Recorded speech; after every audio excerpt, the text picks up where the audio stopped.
اللہ تعالیٰ کے آخری نبی حضرت محمد صلی اللہ علیہ وآلہ وسلم ام سلیم کے گھر تشریف لاتے تو ام سلیم کے بستر پر سو جاتے اور ام سلیم وہاں نہ ہوتی۔ راوی حضرت انس فرماتے ہیں کہ ایک دن آپ صلی اللہ علیہ وآلہ وسلم تشریف لائے تو ام سلیم کے بستر پر سو گئے۔ ام سلیم آئیں تو ان سے لوگوں نے کہا، نبی پاک صلی اللہ علیہ وآلہ وسلم آپ کے گھر میں آپ کے بستر پر سو رہے ہیں۔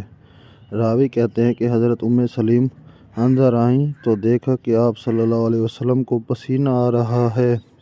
آپ صلی اللہ علیہ وسلم کا پسینہ مبارک چمڑے کے بستر پر جمع ہو رہا ہے۔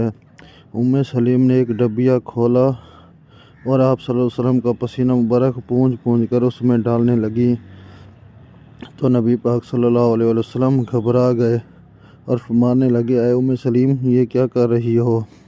ام سلیم نے عرض کیا، اے اللہ کے رسول، ہم اپنے بچوں کے لیے اس پسینے سے برکت کی امید رکھتے ہیں۔ تو آپ صلی اللہ علیہ وسلم نے فرمایا، تم ٹھیک کر رہی ہو۔